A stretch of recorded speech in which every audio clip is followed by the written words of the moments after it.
අපි දැන් RS උදේ අපි RS කොටස කතා කරන්න කලින් දැන් ඔයාලගේ නිබන්ධනය මම දීලා තියෙන්නේ. හරි. දැන් එදා හිටපු නැති කට්ටියට පොඩි හරි අවබෝධයක් දෙන්න ඕන නිසා හරිද පොඩි හරි අවබෝධයක් දෙන්න ඕන නිසා මම පුංචි පැහැදිලි කිරීමක් කරලා මේ කටයුත්ත ආරම්භ කරන්න. හරි. හරි. දැන් අපි ගත්තොත් එහෙනම් මේ සිතියම ගත්තොත් එහෙම මේ අපි ගත්තොත් මේ තමයි නේද? මම පෙන්නන්නම්. හරි. දැන් මේ කියන්නේ මුත්‍රාද සිතියම. හරි. මේ කියන්නේ අඟලේ සිතියම. මේ කියන්නේ අඟලේ සිතියම.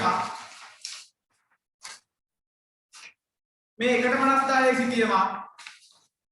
මේ 1.50 සිතියම. පේනකොට මේ මුද්‍රිතයි. හරි. දැන් ඔයගොල්ලන්ගේ ප්‍රශ්න පත්‍රයට දෙන්නේ මේකේ කොටසක් කපලානේ. මේක දැනගි.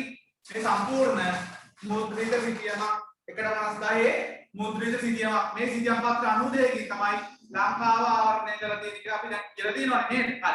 එතකොට මෙවැනි මුද්‍රිත සිතියම් ගැන කතා කරද්දී හරි මෙවැනි මුද්‍රිත සිතියම් ගැන කතා කරද්දී වර්තමානයේ වෙනකොට මේ මුද්‍රිත සිතියම ඉවතට ගිහිල්ලා තියෙනවා. මේ මුද්‍රිත සිතියම් නිර්මාණය කිරීම කියන එක දැන් අපි කරන්නේ නැහැ. දැන් අද ලෝකයේ ඉස්සරහට ගිහිල්ලා තියෙනවා සිතියම්කරණය මොකද්ද වෙලා තියෙන්නේ? සිතියම්කරණය අපි කතා කරනවා. හරි සිතියම්කරණය මොකද්ද වෙලා තියෙන්නේ? නව තාක්ෂණික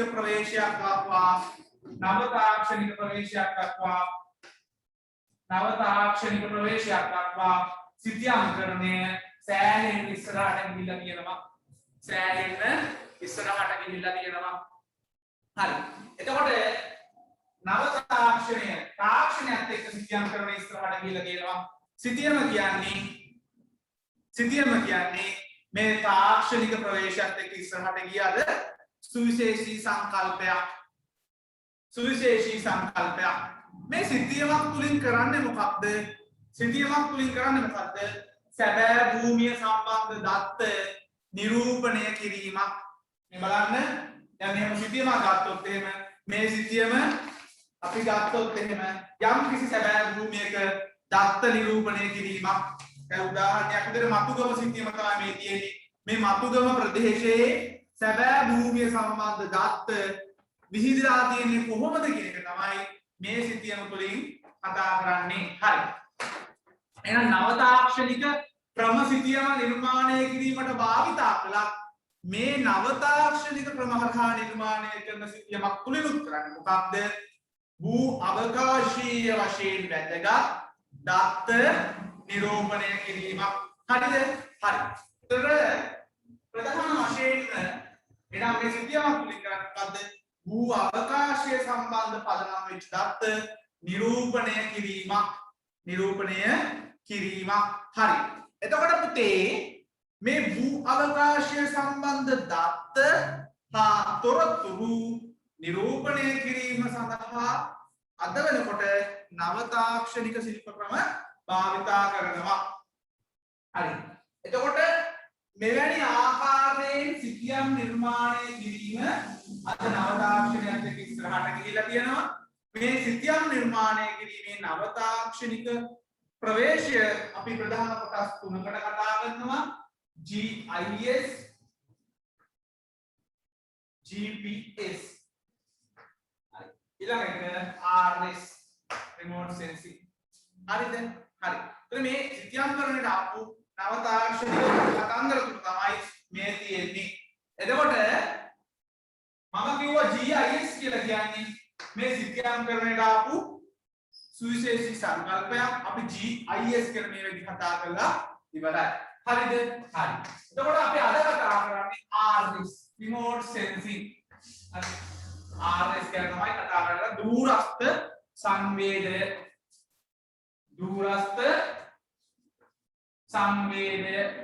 අද අපි කතා කරන්නේ දුරස්ත සංවේදය ගැන.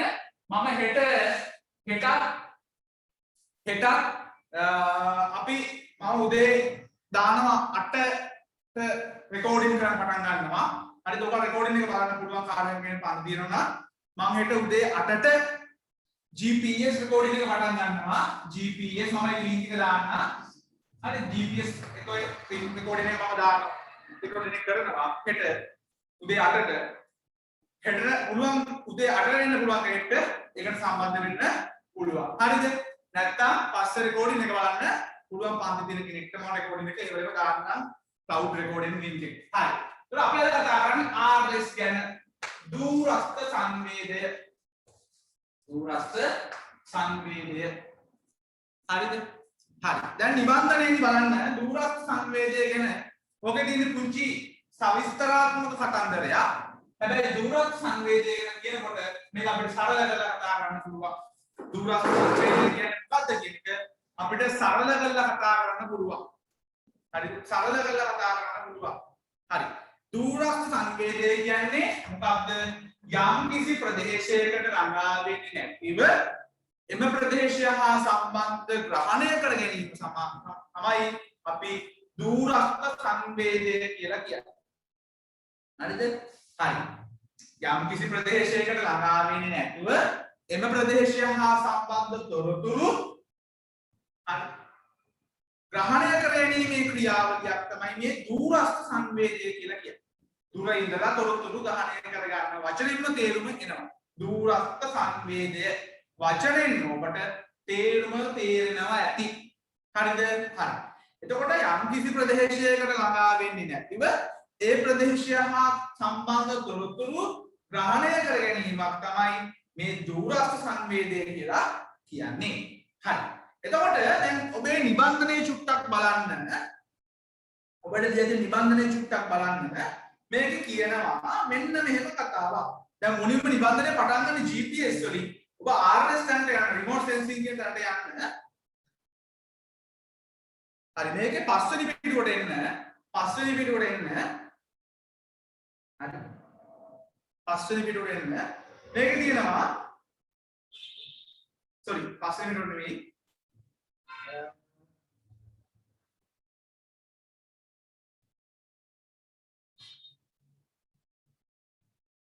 හරි. මේක බෙල්ල එක හතරවෙනි පිටුවට එන්න. හතරවෙනි පිටුවට එන්න. හතරවෙනි පිටුවට එන්න. එතකොට මේ දුරස්ත සංවේදන චන්ද්‍රිකා. හරි. උතන් දැන් අපි උතන් දෙමු. හරි. මම පොඩ්ඩක් ආයෙ පාරක් ඔබට සරල කරන්න මේ කතාව හා ඔබට ඒක සරල කරන්න කතාව හා හරි.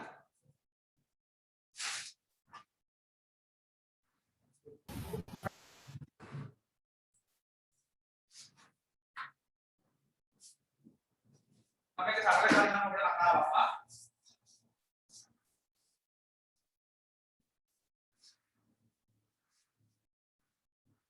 දැන් අපි දුරස්ත සංවේදය ගැන තමයි කතා කරන්නේ. හරිද? හරි.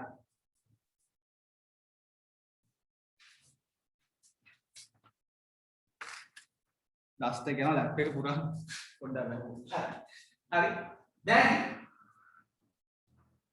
එහෙම කතන්දරයක් කියන්නේ. හරි. සිතියම්කරණයට අලුතෙන් ආපු මේ සාමාන්‍ය සිතියම්කරණයට අලුතෙන් ආපු සංකල්ප තුනක් තමයි EIS GPS R කියලා කියන්නේ. හරි.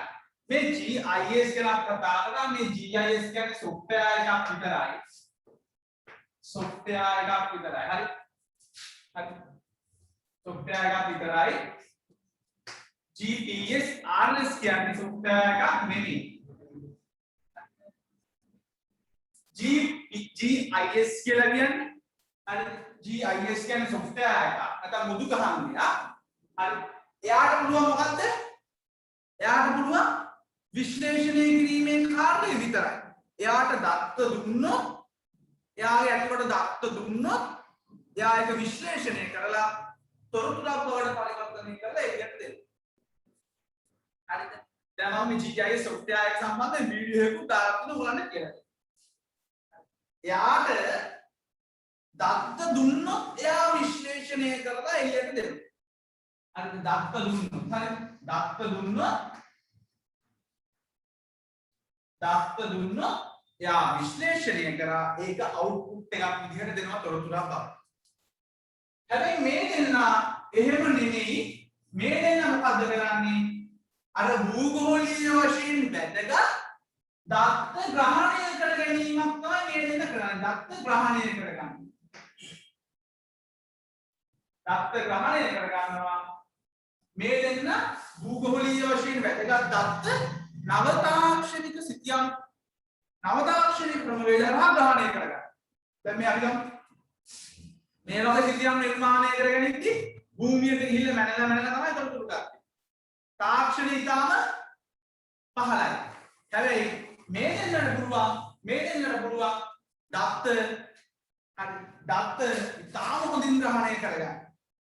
මේ දෙකෙන් කරනවා දත්ත හොඳින් ග්‍රහණය කර ගැනීමක් තමයි කරන්නේ. හරි. ඉතාම හොඳින් ග්‍රහණය කර ගැනීමක් කරනවා. හරිද? එතකොට ඉහළ තාක්ෂණයක් භාවිත කරලා දත්ත ග්‍රහණය කරගන්න. හරිද? හරි. එතකොට මේ දෙන්න ග්‍රහණය කරගන්න දත්ත GPS RS හරහා ග්‍රහණය කරගන්න දත්ත අපිට කෙලින්ම මේ software එකෙන් දෙන්න පුළුවන්. දැන් දත්ත ඕනේ කිව්වනේ GIS වලට. ඒ දත්ත මේ දෙකෙන් අරන් දෙන්න පුළුවන්. හරි. මේ දෙකම GPS RS දුරස්ත සංවේදය සහ භූගෝලීය ස්ථානගත කිරීමේ පද්ධති. මේ දෙකම බහුතරයක් ක්‍රියාත්මක. මේක නම් සම්පූර්ණයෙන්ම 100% ක්‍රියාත්මක වෙන්නේ. මේක වැඩි හරියක් 99.99ක් ක්‍රියාත්මක වෙන්නේ චන්ද්‍රිකා තාක්ෂණය හරහා. චන්ද්‍රිකා තමයි ඒ තොරතුරු ගන්නේ. හරිද? දැන් අපි ගත්තොත් එහෙම GPS කියන්නේ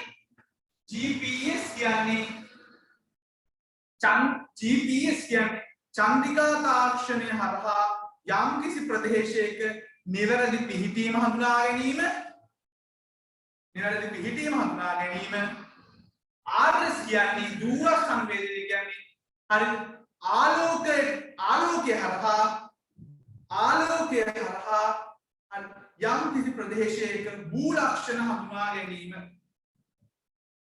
මෙයා කරන්නේ මේ GPS හරහා වෙන්නේ යම්කිසි ප්‍රදේශයක හරි නිවැරදි පිහිටීම හඳුනා ගැනීම කරන්නේ RS කියන්නේ භූ ලක්ෂණ හඳුනා ගැනීම.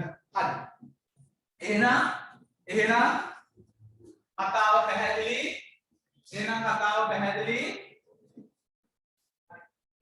මේ RS කියන එක GPS කියන එක අපි කියනවා නම් මොකක්ද? මේ දෙකම බහුතරයක් ක්‍රියාත්මක වෙන්නේ මොකක් හරහාද? චන්ද්‍රිකා තාක්ෂණය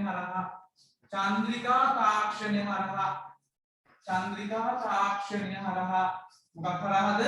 චන්ද්‍රිකා තාක්ෂණය හරහා.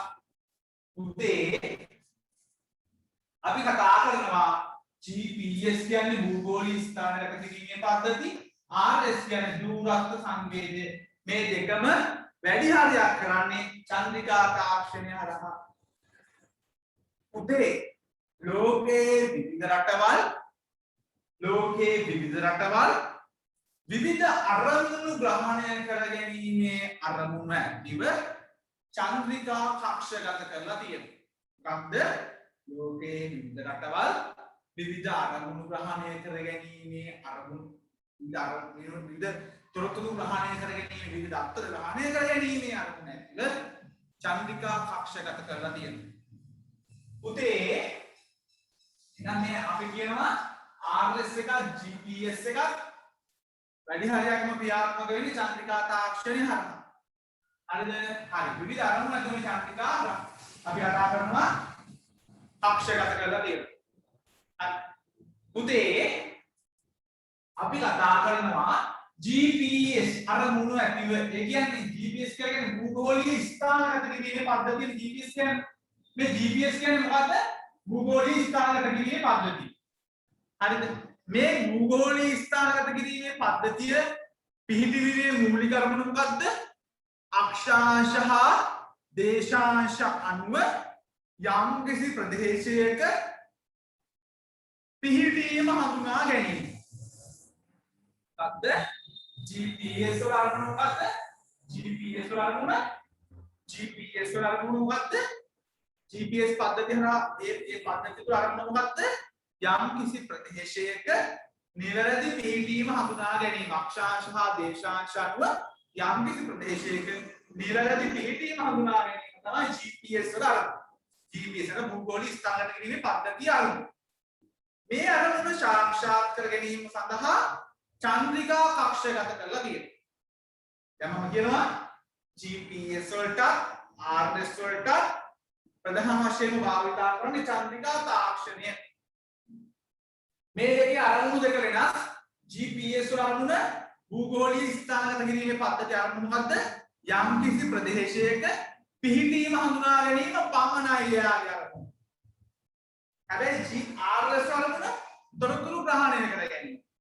හරි අරමුණු දෙක ඒ අනුව අපි ගත්තොත් එහෙම GPS පද්ධතිය ක්‍රියාත්මක වෙන චන්ද්‍රිකාවල අරමුණ නෙමෙයි RS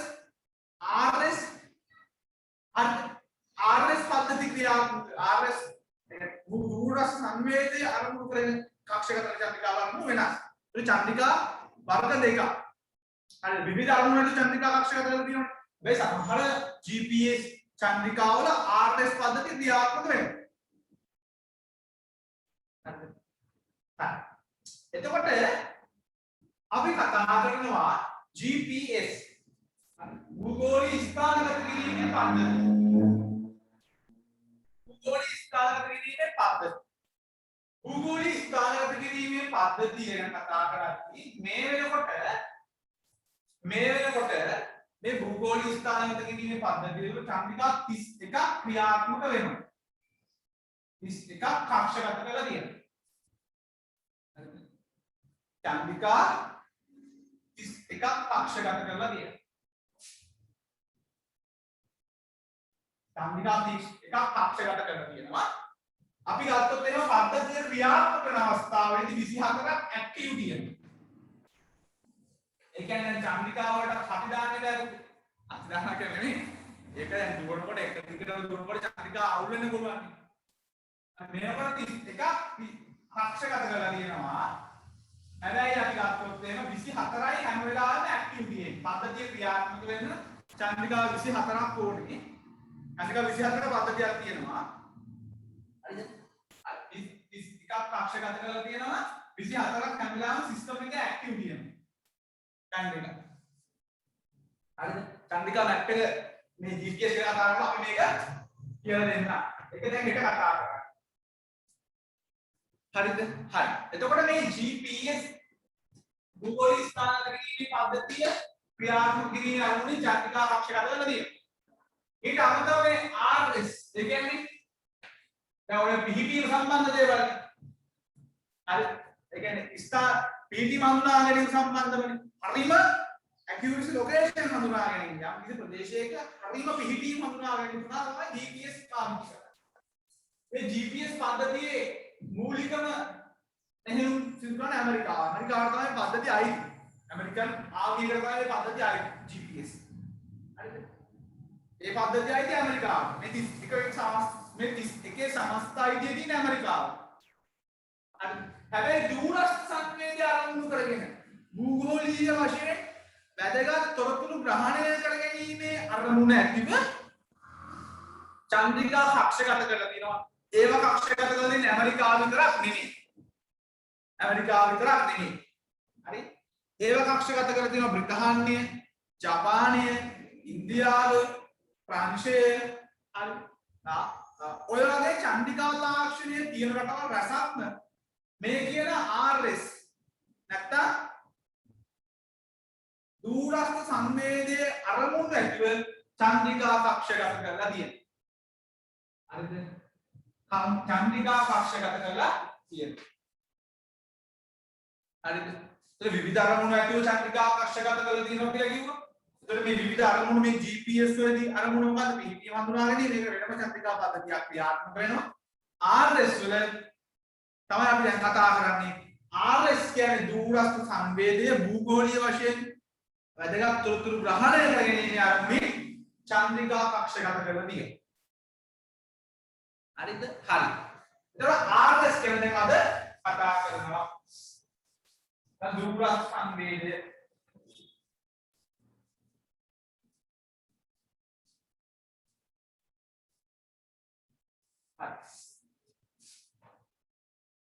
දුරස්ථ සංවේදය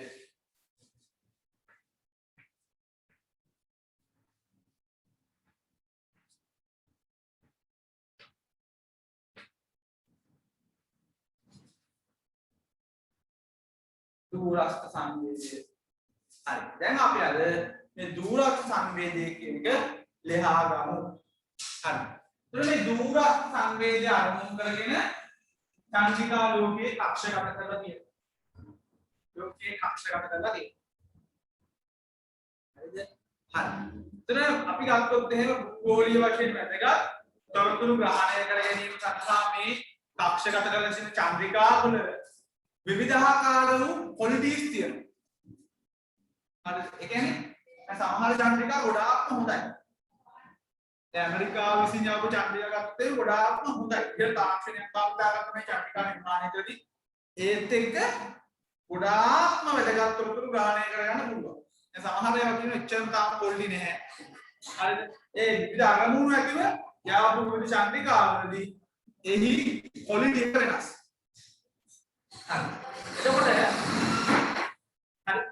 එතකොට මේ दूरस्थ සංවේදය අරමුණු කරගෙන ආව චන්ද්‍රිකාවෙන් කතා කරද්දී මේ චන්ද්‍රිකාවල තියෙන්නේ කැමරාවක කාචය හා සම්බන්ධ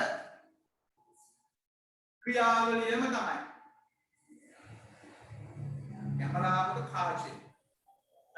කැමරාවක කාචය හා සම්බන්ධ සිදුවන ක්‍රියාවලියම තමයි ඊට තාක්ෂණය ඉහළයි. ඉහළ තාක්ෂණයක් භාවිතා කරලා මේක සිදු වෙනවා. කැමරාවක කාචය තුලින් මොකද්ද වෙන්නේ? කැමරාවක කාචය තුලින් මොකද්ද වෙන්නේ? කැමරාවක කාචය තුල විවිධ සෙන්සර්ස් තියෙනවා. හරිද? කැමරාවේ සෙන්සර්ස් තියෙනවානේ. දැන් අපිට කැමරාව මේ එක එක රූප අඳුනගන්නේ කොහොමද? පරාවර්තනය වෙන ආලෝක කිරණ හරහා. පරාවර්තනය වෙන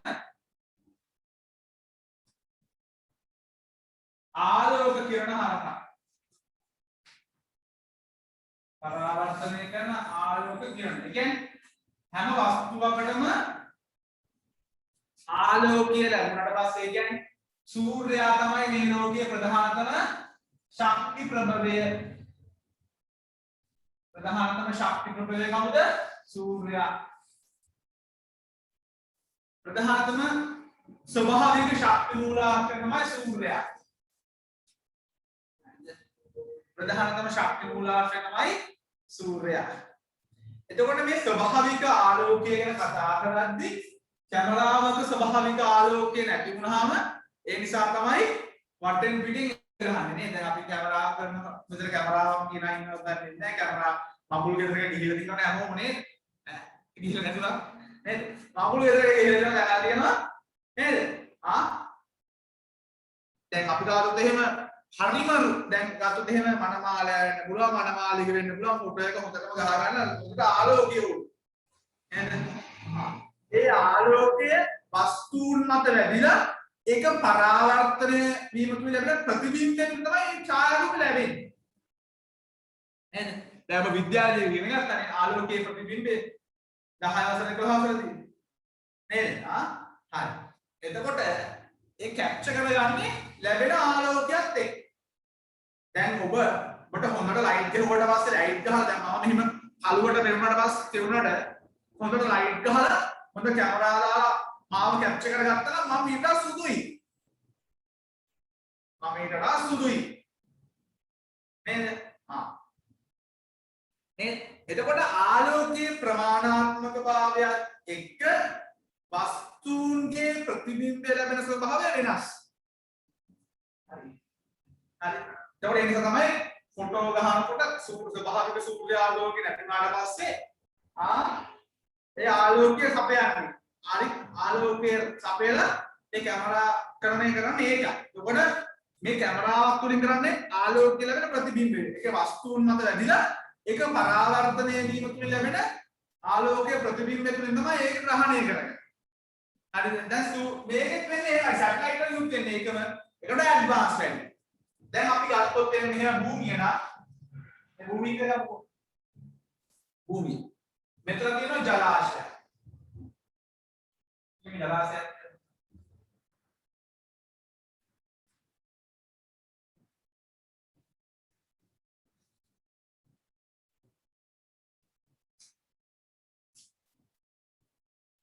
මේ ආලෝකයේ ප්‍රතිබිම්බය ගැන කතා කරන්නේ.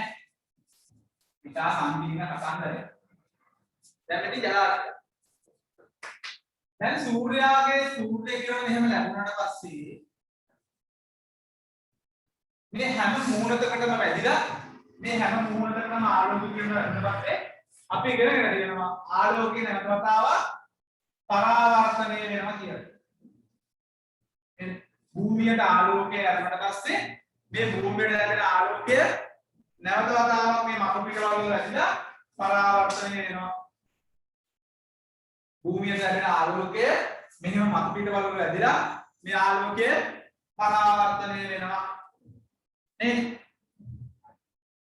එම මූණට වැදිලා මේ තියෙන ජල තලයක්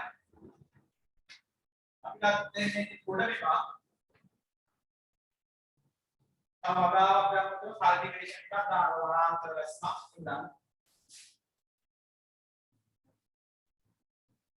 එතකොට උතේ මෙහෙම සූර්යාලෝකයේ රැඳුනට පස්සේ මේ එක් එක් මූණතේ ස්වභාවය අනුව මෙය පරාවර්තනය කරන ස්වභාවය වෙනස්.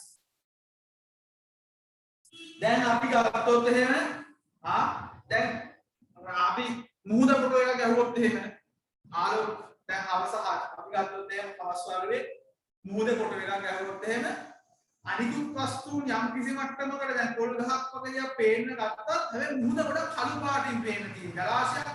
දැන් අපි ගත්තොත් එහෙම මේ අත්දැකීම තියෙනවද දන්නේ නැහැ ඔයගොල්ලන්. මාක් හරි එකක් බලන්න ගිහිල්ලා ෆොටෝ ගහනකොට අවස්ථාවේ වගේ දැන් ආලෝකයේ අඩු වෙලාවකට ගහුවා ආලෝකය වැඩිලා යවුවොත් එහෙම තමයි සමහරවිට ෆොටෝ එක ගත්තොත් එහෙම ෆොටෝ එකෙන් ජලාශයක අඳුරු වර්ණයෙන් පේන්න තියෙනවා. නේද? හරි. දැන් පුතේ මෙහෙම සූර්යාලෝකය ලැබුණාට පස්සේ මේ ජල තලයන් වගේම ජල තලය ගැන කතා කරනකොට මේ ජල තලය වගේම වැඩිපුර අවශෝෂණය කරගන්න. දැන් මේ පෘථිවිය මතු පිට ගත්තොත් එහෙම මේ මතු පිට නා මේ මතු පිට ස්වභාවය තනිකර වෙනස් නේ. අපි කරනවා විවිධාකාර වූ භූතලයක් තමයි තියෙන්නේ.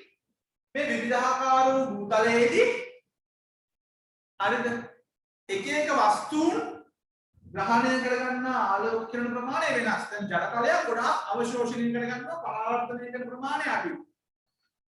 වනාන්තර වැස්සක් ගොඩක් පුරා ගන්නවා පරාවර්තනය කරන ප්‍රමාණය අඩුයි. හැබැයි ග්ලැසියර් වගේ ගත්තොත් එහෙම යා ආපු ආලෝක කිරණ දමලා ගහනවා ආයි මට පාතිය. හරි.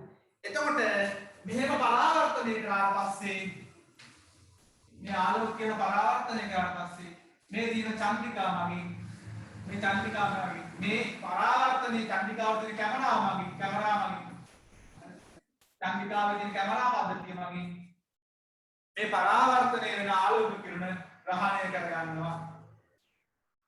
ඒ පරාවර්තනය කරන ආලෝක කිරණ ග්‍රහණය කර ගන්නවා. හරි.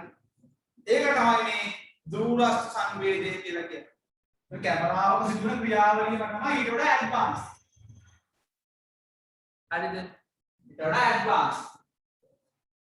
හරිද? එතකොට මේ කැමරා පද්ධතිය මේ ග්‍රහණය කර ගන්නවා. මේක නැවත වතාවක් උතුරි මතු පිටට එවනවා. චන්ද්‍රිකාව මගින්. හරි. එතකොට මේ නැවත වතාවක් මතු පිටට එවුවට පස්සේ මේක ඍජුවම මිනිස්සුන්ට භාවිතයට දෙන්නේ නැහැ. ඒක මේ ඔපරේට් කරන සිස්ටම් එක ඔපරේට් කරන චන්ද්‍රිකාව ඔපරේට් කරන පද්ධතියේ මෙහෙයුම්කාරී රට විසින් මේ තොරතුරු ග්‍රහණය කරගෙන දැන් චීනයේ මේ තොරතුරු ග්‍රහණය කරගත්තා නම් චීන චන්ද්‍රිකාව කරා චීනයේ සම්පූර්ණයෙන්ම වැදගත් ඒගොල්ලන්ගේ රට සම්බන්ධයෙන් වැදගත් තොරතුරු ග්‍රහණය කරගත්තොත් ඒව රටවලට දෙනවද නැහැ. දැන් තමන් අරගෙන වැරදි. හරි. මේකෙන් මේගොල්ලෝ පාලනය කරලා දත්ත පමණක් මෙහෙම අවුට්පුට් එකක් විදිහට අනිත් උත්තරවලට දෙනවා. ලංකාව පාවිච්චි කරන්නේ විවිධාකාර අරමුණු ඇතිව යවපු චන්ද්‍රිකාවල ඩේටා සෙට් තමයි පාවිච්චි කරන්නේ. කැම්පස් එකේදී ඔයගොල්ලන්ට මේ ඩේටා සෙට් බලන්න පුළුවන්. හරි මේ ඩේටා. දැන් අපි ගත්තොත් එහෙම අපි ඕවර්ලැප් කරනවා යම් කියනවා මම මොකද හරි කෙසේ නමුත් එහෙම ග්‍රහණය කරගත්තා කොටසක් තියාගෙන ඒක අදලක් මෙලක දිනාලා ඉන්න අනිකුත් රටවලට සමහරලාට දෙන්න පුළුවන්. අපි ඉල්ලුවද අපි රික්වෙස්ට් කරොත් එහෙම අපේ රට මේ තොරතුරු ඕන කියලා අපිට ඉල්ලලා එහෙම ගන්න පුළුවන් ඒවල සල්ලි ගෙවලා. හරිද? හරි. දැන් මෙතන කතා චුට්ටක් තේරුණාද? වැඩි අවුල්ද? අමාරුද? තේරුණා සර්.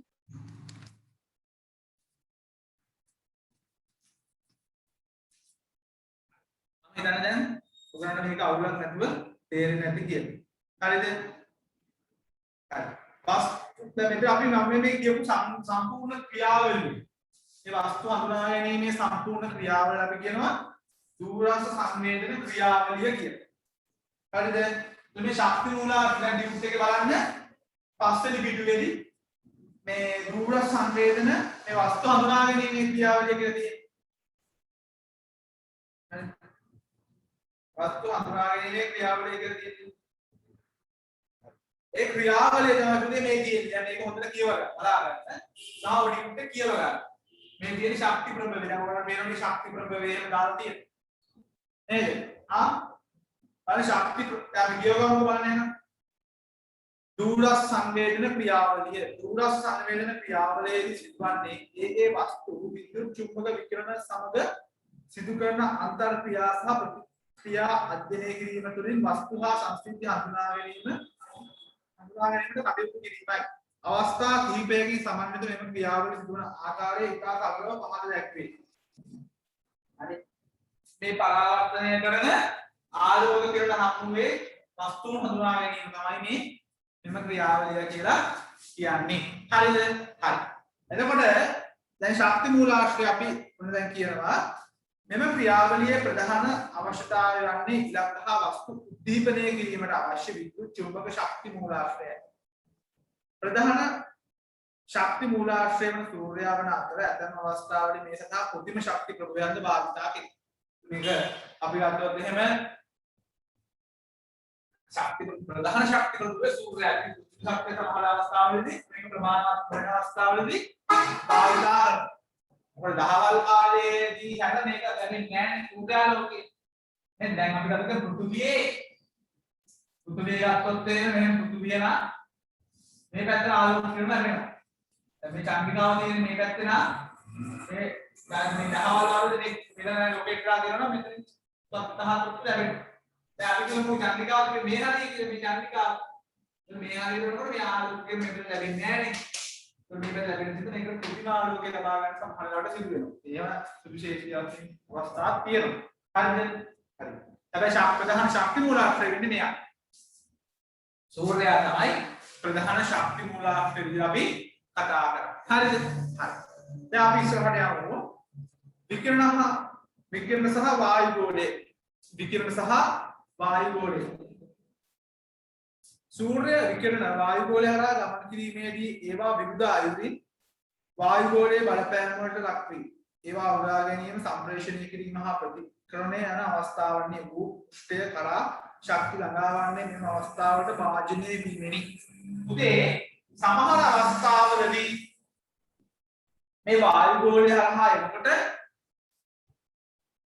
මේ අවුල් සිදු වෙන්න පුළුවන්. දැන් උදාහරණයක් විදිහට ගත්තොත් එහෙම දැන් සමහර මේ ඒකෙන් ගෙනාපු ඉමේජස් වල සමහර ඉමේජස් වල අනිත් චන්ද්‍රිකාවලින් ගන්න කැමරා පද්ධතිය හරහා ගහන කරන සමහර ඉමේජස් වල බලාකුළු වැස්ස පේන්න තියෙනවා. දැන් මට මේක පෙන්වන්න විදියක් නැහැ මේ මගේ ලැප් එකේ සොෆ්ට්වෙයාර් එකක් තියෙනවා. මම කොහොමද දාලා ඔයාලට පෙන්වන්න පස්සේ දැන් සමහර වෙලාවෙදී බලාකුළු වැස්ම පේන්න තියෙනවා. සමහර ඒ ඡායාරූපය ඒ කියන්නේ චන්ද්‍රිකා ඉමේජ් එක. හරිද? එච්චර ක්වොලිටි නැති වෙන්න පුළුවන්. සමහරවල් මේ සුදු පාට ඒ ඉමේජ් එක උඩ පේන්න තියෙනවා නිකන් ගම්මතු කරලා. හරි. ඇයි ඒ බලාකුළු වැස්මේ ඒක වායු ගෝලී වල පිහිටලා තියෙන මේ බලාකුළු වලට ඉහළින් චන්ද්‍රිකා තියෙන බලාකුළු වලට ඉහළින් තියෙන මේ නිසා මෙහෙම මේ වැදිලා ආලෝක කිරණ බලාකුළු වල වැදිලා හරිද? ඒ තොරතුරු ග්‍රහණය කරගන්න බැරි වෙන්න පුළුවන්. හරිද? හරි. එතකොට දැන් ඕගොල්ලෝ දැකලා තියෙනවනේ සිලිපාදේ ගියා බලාකුළු යන්නේ පල්ලෙහාට කියලා දැකලා තියෙනවනේ සිලිපාදේ දැකලා තියෙනවද? ඒ දැන් චන්ද්‍රිකාවේ ඉන්නකොට බලාකුළු ඉන්නේ. නේද? ඔයාලා බලාකුළු බලපෑම වෙන්න පුළුවන්. හරි. හරියටම කියන්නේ වායු ගෝලයේ බලපෑම කියලා. ඊළඟට ඉලක්කගත වස්තුන් සහ සමගත අන්තර් ක්‍රියාව. හරිද? මොකද්ද මේ අන්තර් ක්‍රියාව? වස්තු මත පතනය වන විකිරණ පතනය වන කිරණ එම වස්තුන් සමග අන්තර්ක්‍රියා කොට ඒ වස්තුවට ආවේනික වූ ගුණාංග අනුව ඒවා උරා ගැනීම පරාවර්තනය කිරීම හෝ විමෝචනය කිරීම සිදු කරේ. දුරස් සංවේදන උපකරණ මගින් ග්‍රහණය කරනවන්නේ එසේ විමෝචනය කරන පරාවර්තනය කරන ශක්තිය. දැන් මේ කිවි ජලය මගින් පරාවර්තනය කරන ප්‍රමාණය වෙනස්, ගොඩ බිමක් මගින් පරාවර්තනය කරන වෙනස්. ඊළඟට වනාන්තර රැස්මක් තිබෙන වනාන්තර රැස්ම මගින් පරාවර්තනය කරන ආලෝක ප්‍රමාණය වෙනස්. ඒවා අවශෝෂණය කර ගන්නා වායුව, ඒවා අවශෝෂණය කර ගන්නා ප්‍රමාණයත් එක්ක තමයි ඒ වෙනස පවතින්නේ. ඒක අවශෝෂණය කර ගන්නා ප්‍රමාණයත් එක්ක තමයි ඒ වෙනස පවතින්නේ. හරිද? හරි. අපි ඉස්සරහට යමු. සංවේදන වගේ ශක්තිය සටහන් කර ගැනීම. ඒ කියන්නේ සංවේදන කියන්නේ මේ සරලව කිව්වොත් මේ චන්ද්‍රිකාවේ තියෙන කැමරා පද්ධතියේ තියෙන සංවේදන උපකරණ හරහා මේ තොරතුරු කැප්චර් කරගෙන ග්‍රහණය කරගෙන තමයි මේ මෙතනදී කිව්වේ. හරිද? හරි. ඊළඟට දත්ත සම්ප්‍රේෂණය කිරීම. හරි ඒ කිව්වේ நமக்கு මෙන්න මෙතන එවනවා කියලා. මේ දත්ත මෙහෙම එවලා අවශ්‍ය කරපු මේ කරලා වැඩගත් ටික තියාගෙන අනිකුත් ටික දෙනවා. දැන් 100 නැත්නම් චීනෙට මේ මේක නෑ මෙහෙම නෑ මේ චීනෙට නේද? තමන්ගේ චන්ද්‍රිකා සම්පූර්ණ සම්පූර්ණයෙන් ඔක්කොම ටික පිටේට දන් දෙන්න නේ. අර විදිහට තමයි අපි ගන්න ඕනේ. හැබැයි ඒගොල්ලන්ට දැන් චීනය වලට කරලා තමයි ඒගොල්ලන්ට වැඩගත් සියලුම දත්ත ටික දෙන්නේ නෑ. හරි. නේ එහෙම දෙන්න දෙන්න ඇමරිකාවට දෙන්න චීනියාව. චීන දෙන්න ඉන්දියාව. හරි ඕම බෑවනවා නේ තමන් අරමුණ නැතුව. අරමුණ ගහන කරගෙන යනවා. හරි. ප්‍රතිග්‍රාහක හා පිළිසකසුම් நமக்கு வேளாணோட ඒකට ක්‍රියාවලිය විශ්ලේෂණය හා විවරණය. මේ විශ්ලේෂණය හා විවරණය කියලා කියන්නේ ගොඩක් වෙලාවට ඒ වස්තුන් විමෝචනය කරන ශක්ති මට්ටම් පදනම් කරගෙන පිළියම් කරනු ප්‍රතිබිම්බ අනුසාරයෙන් ඒවා දෘශ්‍යණය වෙන සංඛ්‍යාත්මක වශයෙන් අපි කියන ඉලෙක්ට්‍රෝන ලෙස පේනවා. ඒක අපි අර මේ ප්‍රතිබිම්බයේ කතා කරලා ප්‍රතිබිම්බයේ දෘශ්‍යණය කරන ඉලෙක්ට්‍රෝන ප්‍රවේශය අනුව හරිද ඒ වර්ධනය කිරීම කරනවා. අපි සරලව කිව්වොත් එහෙම ප්‍රතිබිම්බයේ දෘශ්‍යණය දැන් ප්‍රතිබිම්බයේ පරාවර්තනය කරන ප්‍රමාණය වෙනස්. ඒතකොට එක එක ආකාරයෙන් ප්‍රතිබිම්බයේ ප්‍රමාණය මත මේ කැප්චර් කරගන්න එක මේ ඉමේජ් එකේ හරි මේ කැප්චර් කරගන්න ඉමේජ් එකේ ස්වභාවය වෙනස් වෙනවා කියලා තියෙන සරලව කිව්වොත් එහෙම අපි කතා කරමු සමස්තය. ඒක භාවිතය ගැන කතා කරමු ඇප්ලිකේෂන්ස් පැත්ත. මේ කියන දත්ත මේ ඉමේජස් අපි ගත්තොත් එහෙනම් සම්පූර්ණයෙන්ම ඩිජිටලයිස් වෙච්ච ඒවා. නැත්නම් විද්‍යුත් අංකණය වෙච්ච ඒවා නේද? ඒවා ඩිජිටලයිස් නේ. මේ සිස්ටම් නිර්මාණයදී විද්‍යුත් අංකණය මගින්. So මේ ඉමේජ් එක නිර්මාණයදී විද්‍යුත් නේද? ඩිජිටලයිස් නේ. අපි ගත්තොත් එහෙම DSLR කැමරා එකක් ගත්තොත් එහෙම අර ඉස්සර ගහපු චොටස් ගාලා අධ්‍යාපක කැමරා නෙමෙයි දැන් තියෙන්නේ. ඉස්සර තිබ්බේවා රීල් එක දාලා ඕක සුද්ධ කරලා කියනවා කැමරා මේකට ගිහිල්ලා ස්ටුඩියෝ එකට ගිහිල්ලා ඔය print out ගන්න ඕනේ ඔය මගුල. දැන් එහෙම නැහැ. DSLR කැමරාවකින් ගවුණා ඒකේ chip එක ගලුවා chip එක මැෂින් එකට ගැහුවා ඒ තොරතුරු ගත්තා. අන්න ඕක දෙයක් තමයි කියන්නේ මේ සැටලයිට් ඉමේජ් වලින් කියනේම කෙලිම විද්‍යුත් දත්තනේ විද්‍යුත් කැමරාවේ මේ ඩිජිටලයිස් වෙච්ච ඒවා මේ ඒ විද්‍යුත් අංකණය වෙච්ච දත්ත කෙලින්ම අපිට අර GIS වල දෙන්න පුළුවන්. GIS applications එක GIS එකට මේ දත්ත දෙන්න. GIS software එකට මේ data දීලා ඒක විග්‍රහ කරලා අරගන්නවා අපි ඒක. විශ්ලේෂණය කරලා විශ්ලේෂණය කරලා අපි ඒක ඔන්න ඔය සමස්තය තමයි එතන සිද්ධ වෙන්නේ. හරි නේද? RS කියන සමස්තය කතා කරන්නේ ඕක.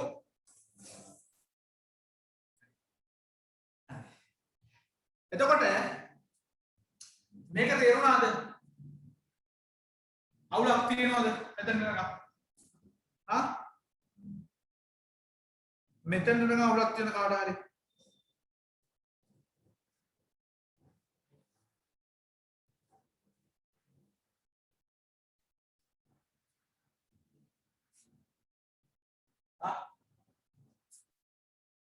අනිතට දෙන අවුලක් තියෙනවද? මෙතන කියන්න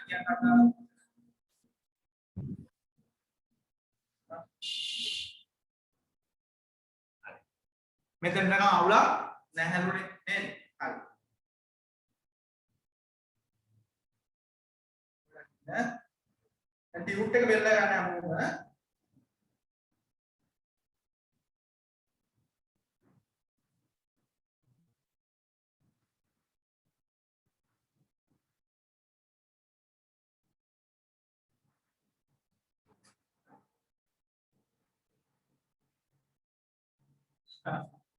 හරි අපි යමු ඉස්සරහට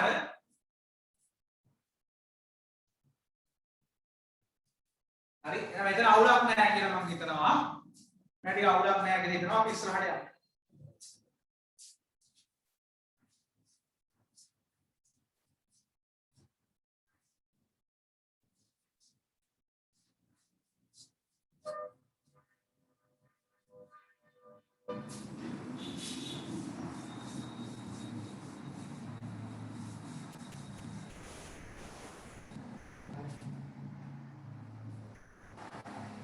අපි ඉස්සරහට යමු.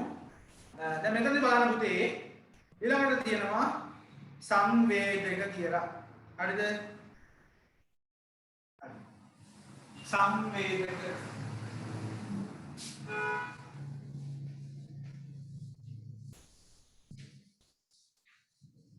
දැන් මේක අපි කියනවා සෙන්සර්ස් කියලා. සංවේදක සෙන්සර්ස්. හරි? හරි. මේක චුට්ටක් කියවන්නකෝ. හරි මේක චුට්ටක් කියවන්නකෝ මොකද්ද මේ සංවේදක කියලා කියන්නේ හරි මොකද්ද මේ සංවේදක කියලා කියන්නේ හරි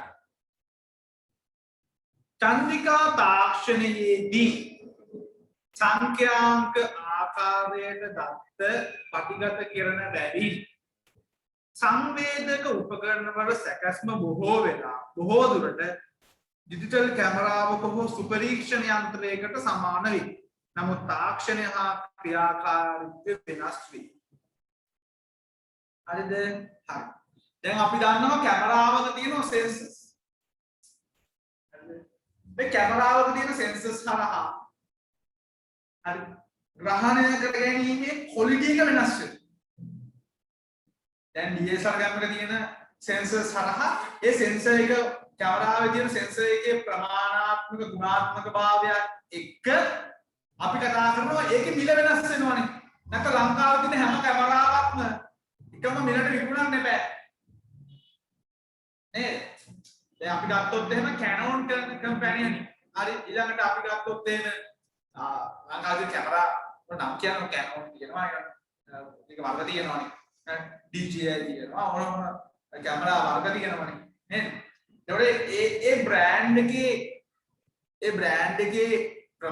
බ්‍රෑන්ඩ් එකේ වෙනසක් සහ ඒකේ තියෙන සෙන්සර් එකේ ප්‍රමාණාත්මක වෙනස මේ වගේ කාරණා එක්ක කැප්චර් කරගන්න පුළුවන් ප්‍රමාණාත්මක භාවය ඔය ඔකත් එක මිල වෙනස් වෙනවා නේද? දැන් විශේෂයෙන්ම ඔය මිල ගැන කතා කරද්දී මිල වෙනස් වීම කෙරෙහි සෙන්සර් එක බලපාන. දැන් කැමරාවක සාමාන්‍ය කැමරාවක තියෙන කැමරා පද්ධතියක් නෙමෙයි චන්ද්‍රිකාවක තියෙන. ඌගුහුණී වශයෙන් වැදගත් උතුම් ග්‍රහණය කර ගැනීම අරමුණින් තමයි ඒක ගිහිලා තියෙන්නේ. කැමරා තියෙනකොට. හරිද? එතකොට මම කිව්වනේ. එතකොට කැමරාවක සිදුවන ක්‍රියාවලියම තමයි ඇඩ්වාන්ස්. ඩාන්ස් පැත්තක් තමයි වෙන්නේ. ඒ ප්‍රතිබිම්බය ග්‍රහණය කර ගැනීම අරමුණ ඇතුළ ඒ සෙන්සර් එකේ ප්‍රමාණය වෙනස්. සෙන්සර් එකේ ගුණාත්මක භාවය වෙනස්. සෙන්සර් එකේ ගුණාත්මක භාවය වෙනස්. එතකොට දැන් කැමරාවක චන්ද්‍රිකාවක් තුල තියෙන මේ දුරස් සංවේදී අරමුණ ඇතුළේ ආපු චන්ද්‍රිකාවක් තුල තියෙන කැමරා පද්ධතියේ සෙන්සර්ස් වල විවිධාකාර වෙනස්කම් තියෙනවා. ඒකට මම දුවනේ. ඇමරිකාවකට ගියවු චන්ද්‍රිකා ගොඩක් වෙලාවට ගුණාත්මක භාවයෙන් ඉහළයි. ඒගොල්ලන්ගේ සෙන්සර් ගොඩක්ම දියුණු කරලා NASA ආයතන වගේ ආයතන හරහා ඒ පාර්ටේෂන් රිසර්ච් වලින් ගොඩක්ම ඒ කැම්ස් වල තියෙන ගුණ සෙන්සර් එකේ ඇබිලිටි වෙනස් වෙලා කරලා තියෙනවා. හැබැයි සමහර ඒවා දැන් පරණ යවුමේ තියෙන මේ අරමුණ චන්ද්‍රිකා ඒවා තාම එච්චර ගුණාත් ඒවා පරණනේ ඇඩ්වාන්ස් පැත්ත නෑ ගොඩක් වෙලා. ඉන්නේ රට ලෝකේ දියුණු වෙන චන්ද්‍රිකා තාක්ෂණය දියුණු වෙනවනේ. ඒ චන්ද්‍රිකා තාක්ෂණය දියුණු වෙන සෙන්සර්ස් පොඩ ඩෙවලොප් කර ඒකේ ඇඩ්වාන්ස් කර යනවා පරණ ඒවා කියන්නේ. දැන් අපි ගත්තොත් එහෙම පරණ ෆෝන් එකක් තේරෙන්නේ. දැන් පරණ කැමරාව ගමු. දැන් පරණ කැමරාව ගත්තොත් තේරෙන්නේ ඒවා තිබුණු ඒවා තියෙන සෙන්සර්ස් වලින් කැප්චර් කරගන්න පුළුවන් ප්‍රමාණය ඉතාම සීමිතයි. දැන් අලුතෙන් එන්නේ ඒ සෙන්සර් එක ඩෙවලොප් කරලා තියෙන ගොඩක් සංවර්ධනය කරලා තියෙනවා. දැන් ඒක චන්ද්‍රිකාවලක් පොදුයි චන්ද්‍රිකා තාක්ෂණයේ මුලදී යවපු මේ RS භූගෝලීය තොරතුරු ග්‍රහණය කර ගැනීම සඳහා හරි භූගෝලීය වශයෙන් වැදගත් මේ තොරතුරු ග්‍රහණය කර ගැනීම සඳහා කලින් යවපු චන්ද්‍රිකාවක කතා කරද්දී ඒකට වඩා දැන් අලුත් ඒවා ගොඩක්ම සෙන්සර් එක ඩෙවලොප් කරලා ගොඩක්ම ඇඩ්වාන්ස් පැත්තක් තියෙනවා කියලා අපි කතා කරනවා. හරිද? හරි. එතකොට ඔය කතන්දරය තමයි අපි දැන් ඉස්සරහට කතා කරන්න යන්නේ. මේ සංවේදනය කතා කරන්නේ මේ සංවේදක වර්ග දෙකක් තියෙනවා. මේ කැමරාවක තියෙන චන්ද්‍රිකාවක තියෙන කැමරාවක තියෙන සෙන්සර්ස් වර්ග දෙකක් තියෙනවා. මේ සෙන්සර්ස් වර්ග දෙක තමයි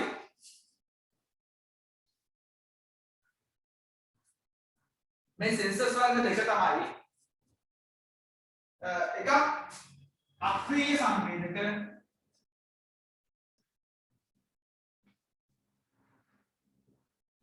අක්‍රීය සංවේදක සහ අනිත් එක සක්‍රීය සංවේදක.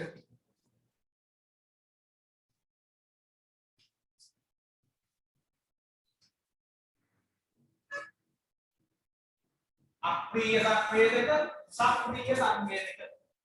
මෙතන වර්ග දෙක.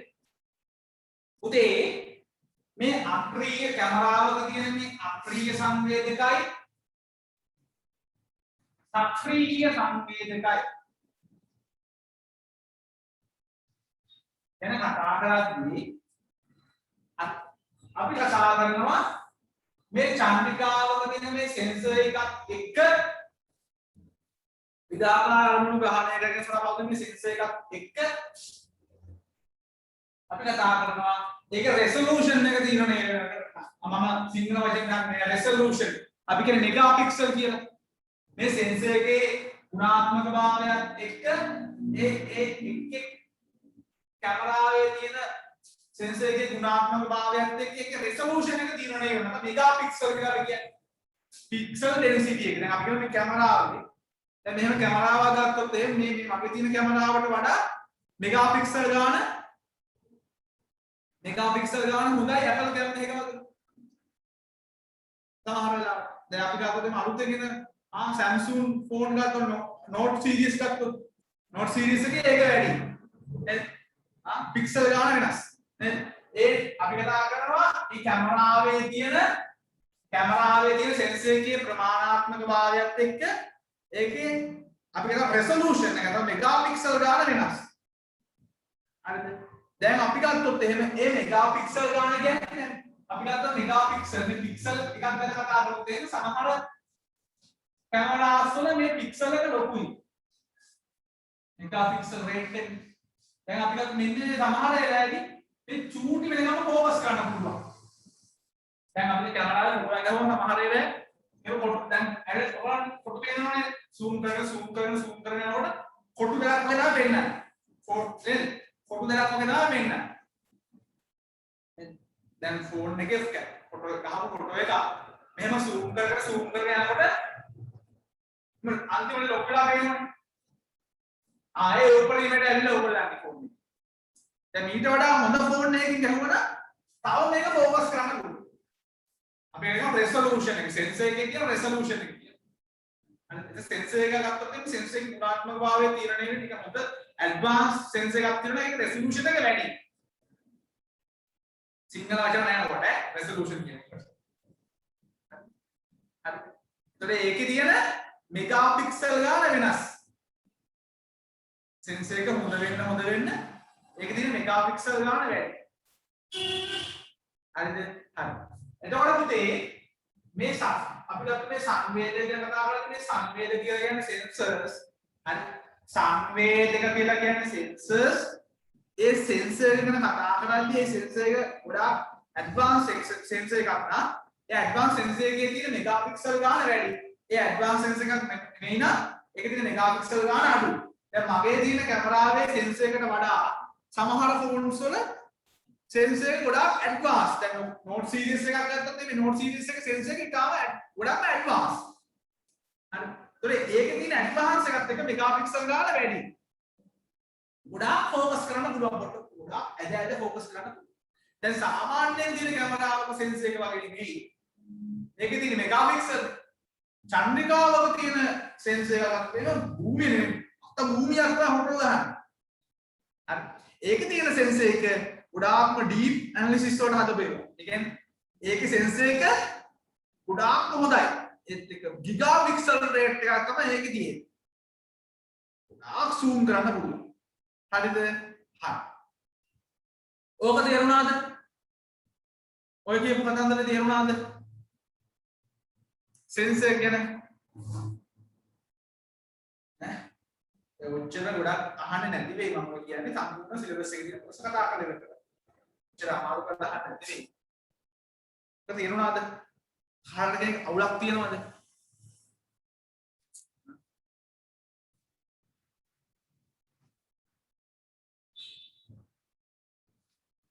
කාටද කෙනෙක් අවුලක් තියනවද? අවුලක් නැහැ නේද?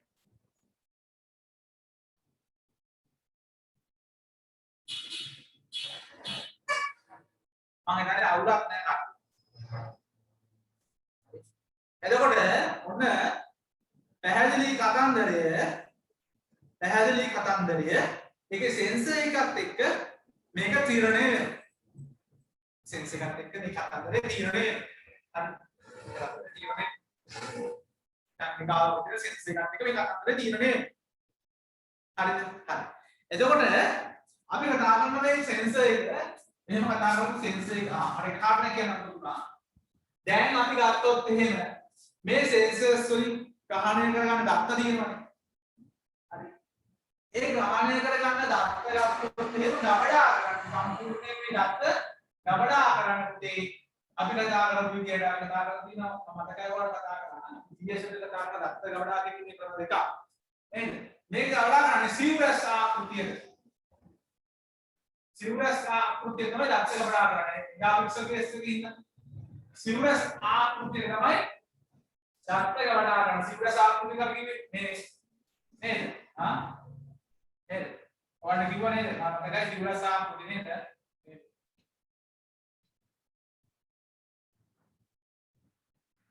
අපි කියන්නේ බහු අපි ගත්තොත් නේද? රේඛා ස්ථාන රේඛා ලක්ෂ්‍ය බහුවාශ්‍ර ගබඩා කරන්නේ මේ කියන සිව්රස් දත්ත ආකෘතියේ. ඒ කියන සිව්රස් දත්ත ආකෘතියෙන් තමයි මේ දත්ත ගබඩා කිරීම සිදු කරන්නේ. මේ දත්ත ගබඩා කිරීම සිදු කරන්නේ මේ කියපු සිව්රස් ආකෘතිය පදනම් කරගෙන. මේ කියපු සිව්රස් ආකෘතිය පදනම් කරගෙන මේ දත්ත ගබඩා කිරීම සිදු කරන්නේ. හරිද? හරි.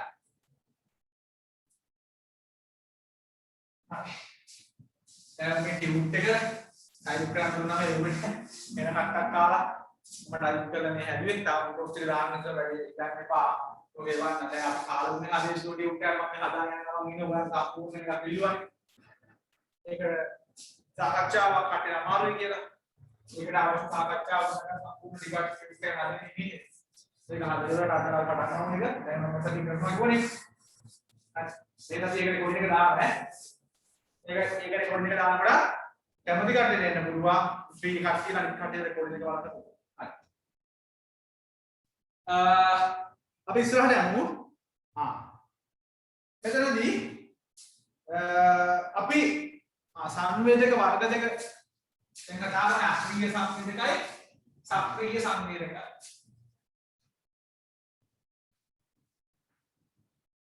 අක්‍රීය සක්‍රීය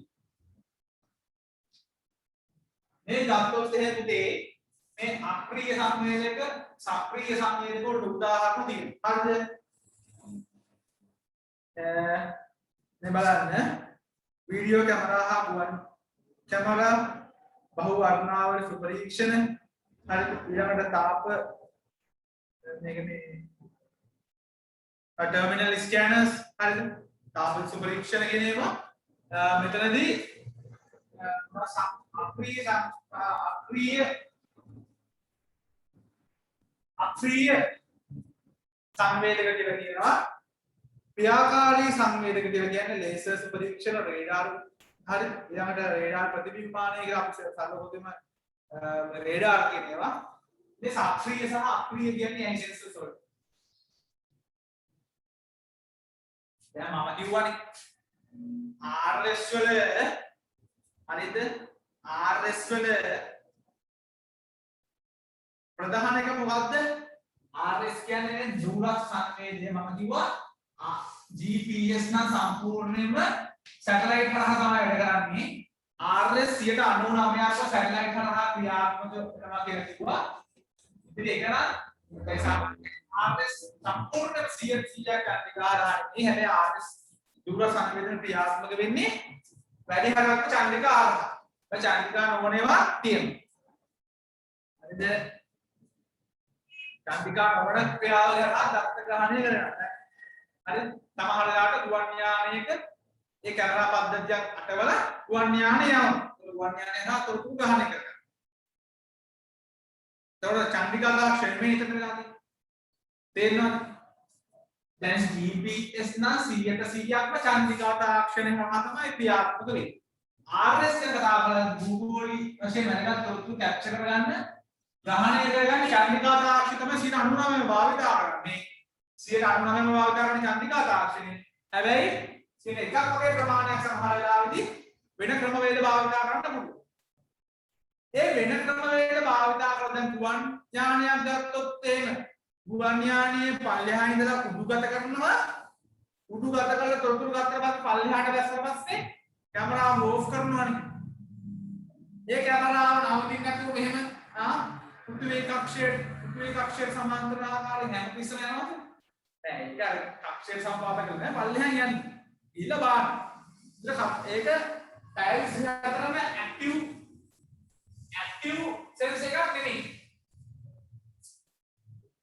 පැරිස් 24ම ඇක්ටිව් සෙන්ස් එකක් නෙමෙයි. ඒක නිසා අපේ වෙන අක්‍රීය සංවේදක තියෙනවා. හැබැයි සක්‍රීය සංවේදක කියලා කියන්නේ චන්ද්‍රිකාවල ස්ථාපිත කරන කැමරාව වල තියෙන අපි කාලෙකම සෙන්සර්ස් වලට චන්ද්‍රිකාවල තියෙන සෙන්සර්ස් වලට අපි කියනවා සක්‍රීය සංවේදක කියලා. එතකොට මේවා පැරිස් 24ම ඇක්ටිව්.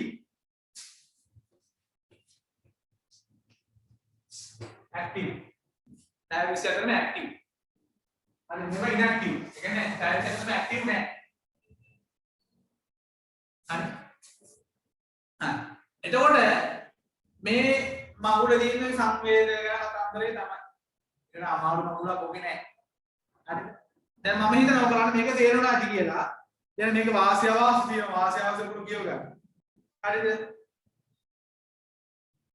හරි. එතකොට දැන් මම කිව්වා මේ RS 100 GPS නම් 99%ක්ම චන්ද්‍රිකා තාක්ෂණය ක්‍රියාත්මක වෙන්නේ. sorry GPS නම් 100%ක්ම චන්ද්‍රිකා තාක්ෂණය. RS නම් 99%යි චන්ද්‍රිකා තාක්ෂණය 101ක් වගේ ප්‍රමාණයක්. 101ක් වගේ ප්‍රමාණයක් මොකද්ද? 101ක් වගේ ප්‍රමාණයක් මොකද්ද? වෙන ක්‍රමවේද භාවිත කරනවා සංවේදක උපකරණ හයිදලා තියෙන වෙන ක්‍රමවේද කැමරා පද්ධතිය අටවල තියෙන වෙන ක්‍රමවේද වල. හරි. එතකොට චන්ද්‍රිකා තාක්ෂණය තමයි චන්ද්‍රිකා තාක්ෂණයේ RS වලදී 99%ක් භාවිත කරලා තියෙන කැමරා අටවල. ඒකට කියනවා හරි මේවට අපි කියනවා අභ්‍යවකාශ වේදිකා කියලා. අභ්‍යවකාශ වේදිකා කියනවා. භූමියේ තොරතුරු ග්‍රහණය කරගන්න වැඩි පාර්ශ්වයෙන් චන්ද්‍රිකා තාක්ෂණය. චන්ද්‍රිකා අභ්‍යවකාශ වේදිකා. සමහර වෙලාවදී අභ්‍යවකාශ වේදිකා තරම් උදික් නැහැ. ෆ්ලයිට් එක පල්ලෙහාට ෆ්ලයිට් එක මෙහෙම අර කැමරා පද්ධතිය අටවල තියෙන හරිද? මේවට කියනවා මොකද්ද? වාසව වේදිකා කියලා.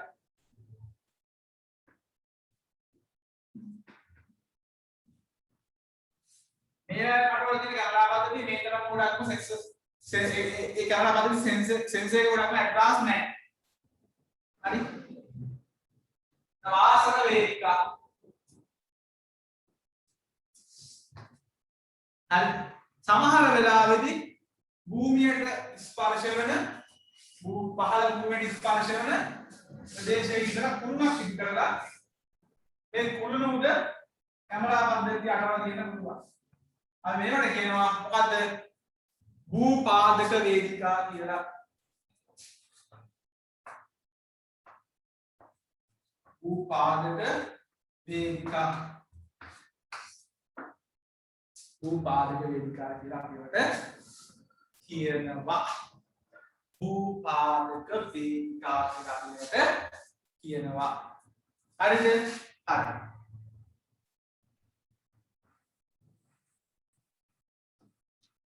ඔය ටික තමයි RS වල අපි කතා කරන්නේ. ඔය ටිකනේ තියෙන්නේ. හරි. ඔය ටික තමයි අපි කතා කරන්නේ RS වල. හරි. දැන් අපිට හෙට තියෙනවා GPS ගැන කතා කරන්න ඊට පස්සේ වෙනම චන්ද්‍රිකා ගැන කතා කරන්න තියෙනවා. වෙනම චන්ද්‍රිකා චන්ද්‍රිකා අක්ක ගැන වෙනම චන්ද්‍රිකා අක්ක ගැන කතා කරන්න තියෙනවා. හරි. හෙට උදේ 8ට තමයි ඒක තියෙන්නේ. දැන් RS කියලා අමාරුද? දැන් මේක මේ මෙච්චර දඟලන්න ඕන දෙයක්ද? මේක මෙච්චර දඟලන්න ඕන සංකල්පයක්ද? දැන් අවුලක් තියෙනවද මේ පාඩම ගැන RS ගැන?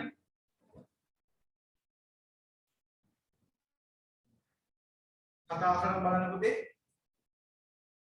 RS ගැන අමාරුද? වුණාද මේ කැම්පස් කියලා ඉගෙන ගන්න දිනවත් එක අම්මලා දෙන්නවා මේ RS ගැන කියනවා.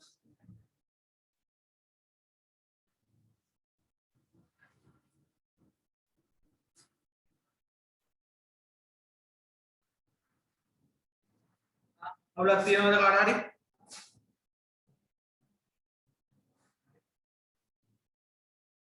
දැන් මගේ දුවේ කාලේ දින අද 8 වෙනකන් ඉස්කෝලේ තියෙනවා. මේ GPS වි RS දෙකම එක රස කියලා දෙන්නේ නැහැ. මම දැන් මම දාගත්ත දෙකම එකට කතා කරා. දාගත්ත දෙකම එකට දාන්න වීඩියෝ දෙකම එකට කරන්න කියලා මේ කතාන්දර දෙකම එකට කරන්න කියලා හා ගන්නවට වඩා හොඳයි දවස් දෙකකින් කතා කරන්න. දවස් දෙකකින් කතා කරන්න. ඒක පොඩි දෙක බලන්න තියෙන්නේ නෑ උගාන එකට ගන්න හෙට පොඩි ටික බලන්න. හරි. මේක තේරුණාද? මේක තේරුණාද?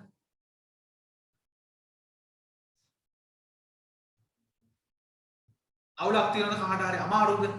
ඇත්තටම කියන්නේ මම කියලා දුන්න විදිහ අමාරුද? නැත්නම් තව පාරක් ආයි සවිස්තරාත්මක කියලා දෙන්න ඕනද? කියන්න බලන්න. මෙසේජ් එකක් දාන්න බලන්න.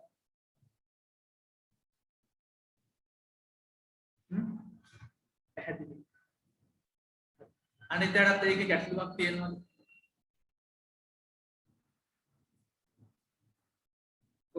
කතා කරමු.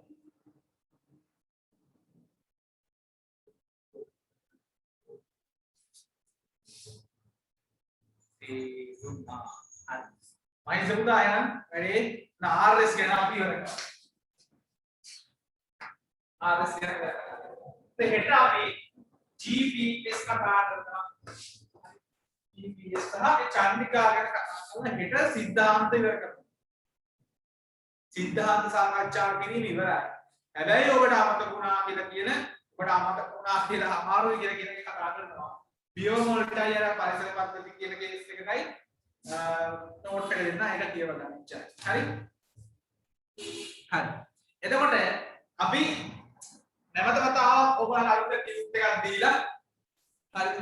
මට හිස්තන් තිබ්බ ටියුට් දෙකම නැවත වතාවක් ෆිල් කරපු ටියුට් එකක් දෙනවා. මට හිස්තන් තිබ්බ පාඩම් දෙක තමයි මම මතකයි මම උඩ ටියුට් වලින් මට හිස්තන් දෙක දුන්නු පාඩම් දෙකමයි තියෙන්නේ. ඒ කාලගුණය සහ දේශගුණය කියන ටියුට් එකයි ඊට පස්සේ භූරූප කියන ටියුට් එකයි. හරිද? මේ දෙක නිබන්ධන දීලා ආයි කතා කරනවා. ඊට අමතරව ප්‍රස්තාල සංඛ්‍යානය ඒ ටික කතා කරනවා. හැබැයි සම්පූර්ණ ප්‍රශ්න පත්‍රات එක තමයි කතා කරන්නේ. නිකන් කියවගෙන යන්නේ නැහැ. හරි. නිකන් තියලි කියන්නේ නැහැ. තියලිය බහැල්ලි කරලා ප්‍රශ්න පත්‍රات කතා කරනවා. කියන්නේ ටියුට් එක දෙනවා අර ටියුට් ටික. ඒවා තියලි නිකන් කියවන්නේ නැහැ. කාටද තියලි නැත්නම් ඒක කියව ගන්න පුළුවන්.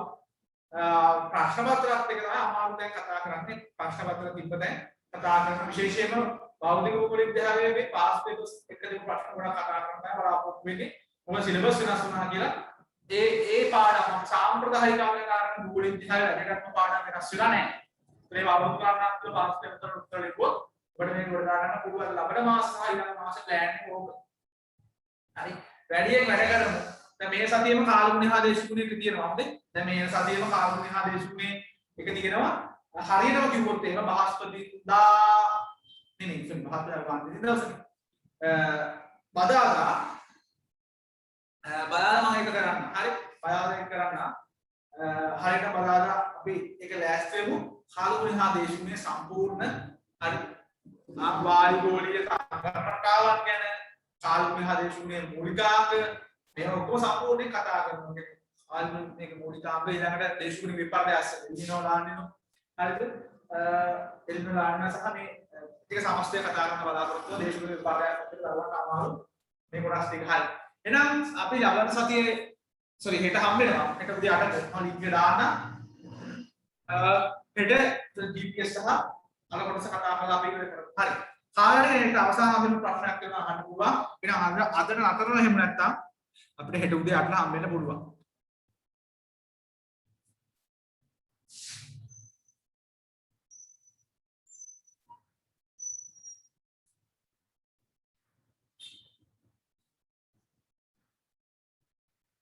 අපිට දැන් මෙතන විග්‍රහ කරන්න පුළුවන් මේ මම දැන් සවුන්ඩ් ප්‍රූෆ් සවුන්ඩ් එක එන්න හැදුවා.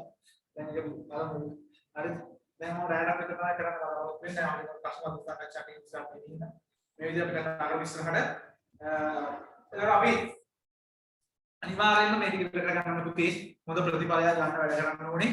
ඔබ ගැනම ලොකු විශ්වාසයක් කියලා තියෙනවා. මොකද අපි අවුරුද්දක් කට්ටිය උඩින් හැට කට්ටිය උතන ඉන්නවා. ඒකවල මේක අපි අනිවාර්යයෙන්ම කරගෙන ඉවර කරගමු. හෙට දවසේ එනවා මම ලින්ක් එක දාන්න. අනිත් ටියුට් එවනවාද සර්? ඒ කියන්නේ ඔයාලට මුලින්ම ටියුට් එක නැද්ද දැන්?